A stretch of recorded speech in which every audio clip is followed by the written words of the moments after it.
Welcome everybody to another edition of Email Never Sleeps. I'm Andrew Kordek, the Vice President of Customer Engagement here at iPost. And I was looking at my schedule today and I noticed that I had this on my schedule with Jack Wrigley of Webula. And I'm super excited, Jack. Jack, introduce yourself. Tell us who you are. Hey, thanks, Andrew, so much. Yeah, I'm Jack Wrigley. I lead partnerships at Webula. Webula does a lot of different things, but at the end of the day, we're really here to help people with deliverability challenges and get more email into the inbox. So it's a fantastic topic, and I appreciate being here. Thanks. Yeah, so full disclosure, iPost is a great partner of Webula. I've written for Webula before, so there's a really good sort of connection. So today's topic is actually really interesting, somewhat controversial. And the topic of this Email Never Sleeps is why email deliverability is and I'm pointing the finger, your fault, Mr. and Mrs. Customer. And I'd love for you to kind of kick this off, Jack. Tell me why are we talking about this? Why is it somebody's fault other than you and me sitting here? Yeah, well, it's so funny because when I saw this topic, I was like, oh my gosh, talk about, hitting the hornet's nest with a big old stick.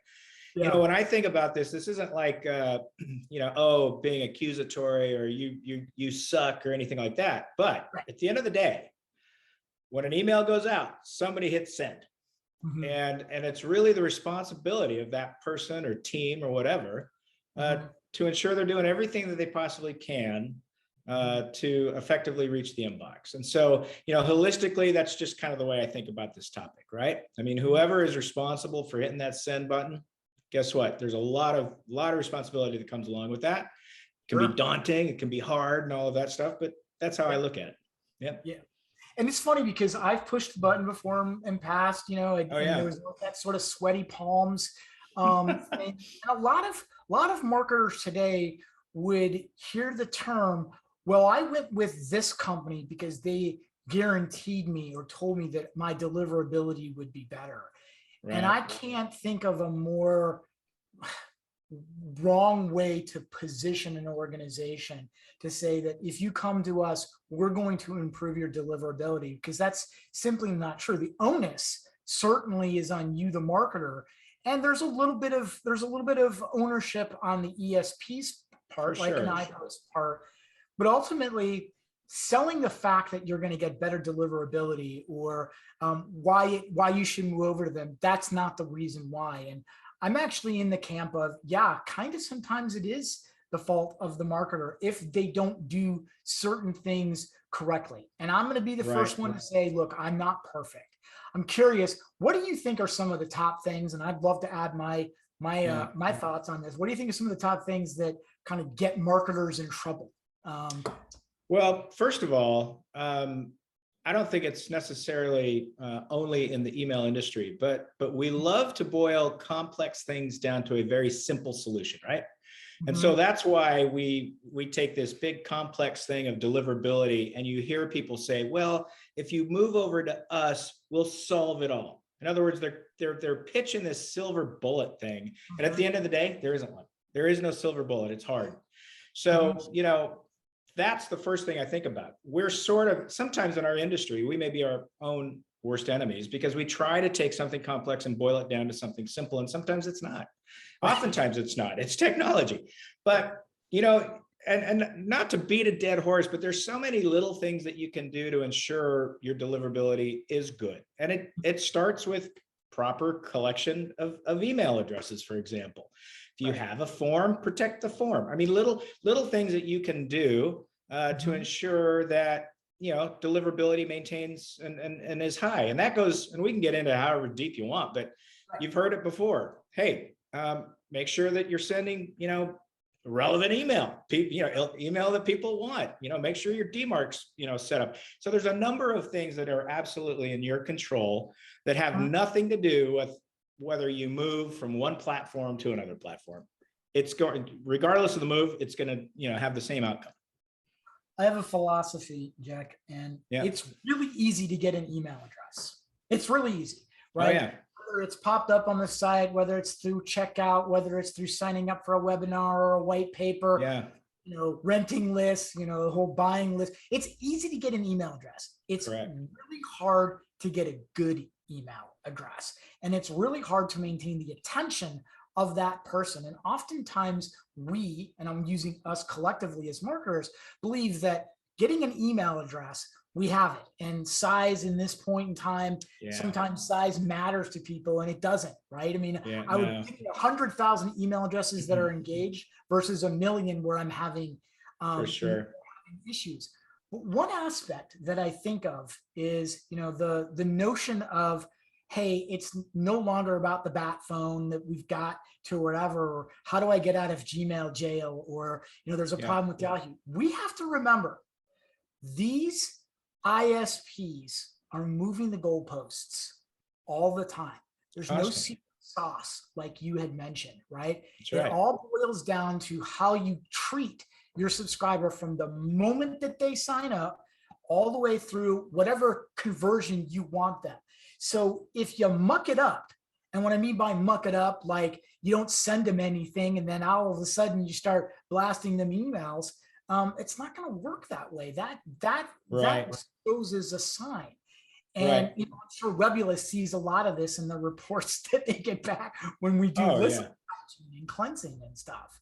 No doubt. How does a marketer prevent? Let's say I'm Joe or Mrs. Marketer, and I'm up against the C-suite, right? I'm up against trying to fight the battle for the integrity. What's one thing that somebody could say to somebody at the higher level to say, stop? Like, I need to stop this. Do you have any advice for the man? I tell you what, in this day and age, it's really, really hard because there's so much pressure coming down on email marketers. And you hear these stories all the time. It's like, I don't want to do this, but guess what? I need to, take care of my family or whatever that might be, right? I think what's really important is to, what most executives understand is revenue. And if you can continue to come back to showcasing a relevant email, and one thing I want to mention, you mentioned good email and things of that nature. To me, a good email is an email address of a person who wants your email. Mm-hmm. That to me is kind of a good email, right? It's an intent-based thing.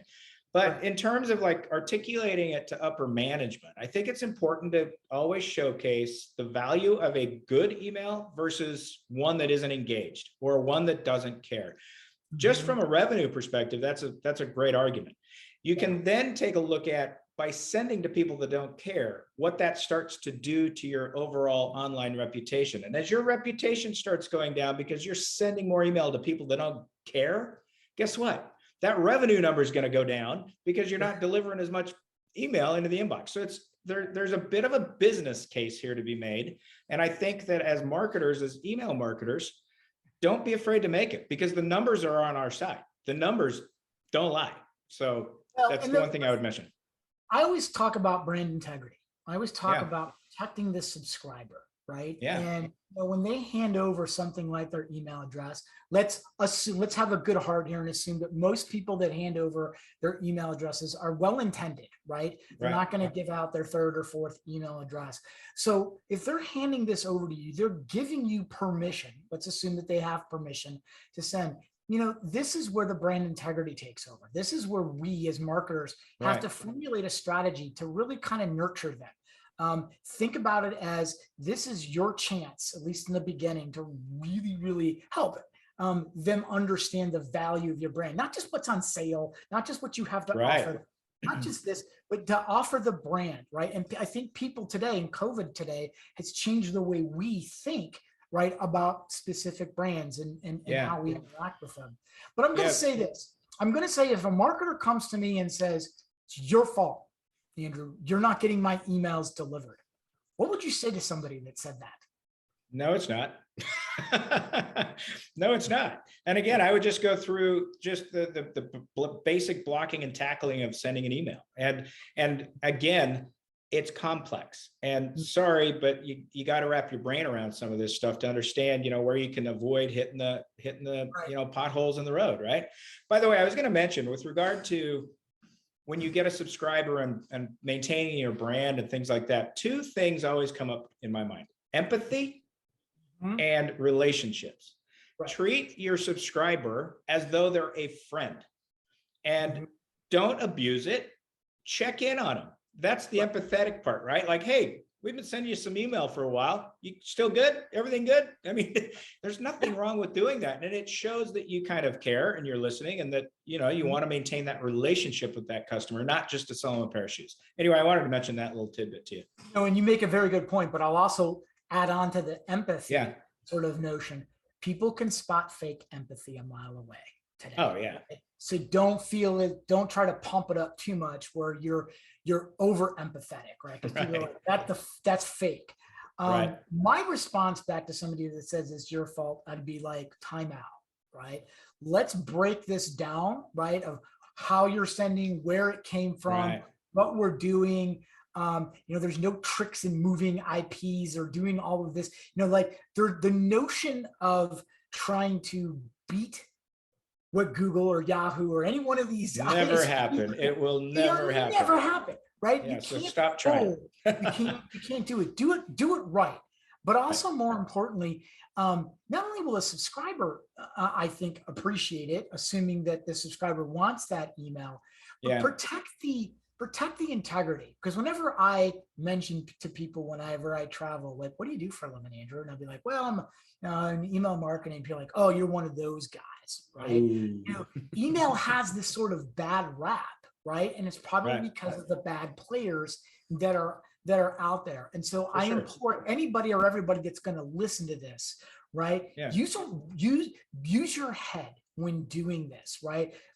Regularly hygiene your list. Look at it from the standpoint of our people engaging. And more Right. importantly, take pride in what we do as email marketers, right? Yeah. There's this notion of a rock'em sock'em sort of thing. And so email deliverability will eventually fall to you. It's part of the notion of the beast. And I think I wrote on the Webula blog at one point in time, we all land in the spam box. We all have. Even when I was there. client side, been there, you've been there. Even the deliverability companies get sometimes into the spam box. It's okay. Just make sure you change it. So we'll learn from it. Yeah. Absolutely. So closing thoughts. What do you got? If you had a team of marketers in front of you, what are some of the key points you'd want to make to them? So I'm a huge fan of there is no silver bullet. Quit trying to figure out that one thing that's going to make everything perfect, because you'll die trying. That's the first thing. Second, definitely send relevant email and listen and watch the metrics coming off great platforms like iPost in terms of what's the engagement like, and try to figure that piece out, because if you can understand those couple of things, then your deliverability will absolutely go up. The other approach, at least from my perspective, leverage as much technology as you can. All of the above approach is kind of one of my thoughts. It's not just a particular thing or this over here, but take a look at collectively leveraging different types of technologies to help you become a better sender. Because if you can do that and pay attention, then absolutely more email will land in the good old inbox. Awesome takeaways, Jack. That's great. I'd like to add on to that a couple different things. Vigilance and persistence. Vigilance around you own the framework of your program, right? Definitely. Yes, us as vendors, right? We have to make sure that all of the check boxes are in place on the back end to push email and connect and do all of that stuff. But there should be a persistence on your part, right? To constantly check for that. Are all of my authentications protocols passing on a regular and consistent basis? If I'm noticing specific things. And then lastly, be proactive. Try to be as proactive as you can rather than reactive. A lot of people will come and say, I'm having a huge problem. I'm landing in the spam box. We need to fix it. And unfortunately, deliverability to change it or to make the mountains move, it's not a lickety split thing. Being proactive about it and saying, oh, I'm having some problems. We need to look at this, because when you're in the reactive mode, then there's even bigger problems. So, You know, it's avoiding the pothole, right? I mean, if you know it's coming, why not just slow down a bit and try to avoid it? The other thing that just resonates to me, just real quickly, is it's just taking responsibility. Take responsibility for your entire program. Don't point fingers. Learn. everybody stubs their toe. Don't get too crazy about it, but just keep moving forward. So, and lastly, I think important is having a good partner. A lot of people talk about, oh, I want to be your partner and I want to have a partnership, and we should formulate a partnership. But, I think one of the things is that we can lean on Webula can lean on us, customers can lean on us and you guys for us to try to solve the problem rather than just give a standard answer. Having a true partner who knows what they're doing and getting clarification, like, I don't understand this in this report, Jack, please explain it to me. Or iPost, here's what I'm seeing. That's the true spirit. And I think that's the deciding factor, whether or not you're going to go with a company or invest your resources into a company for that partnership. And I think that's what partnership is meant for, not just exchanging of leads or exchanging business. It has to be a true partnership through and through. So with that I love to just say partners are really built on trust at the end of the day. And that's the best thing about it. So go ahead. Jack, it's been great. I love this topic. I'm so glad you were able much for having us. I really, really appreciate it. All the best to you and to Webula itself. Catch us off for our next episode for Email Never Sleeps. Thanks again, Jack. Appreciate it. Awesome. Thanks very much.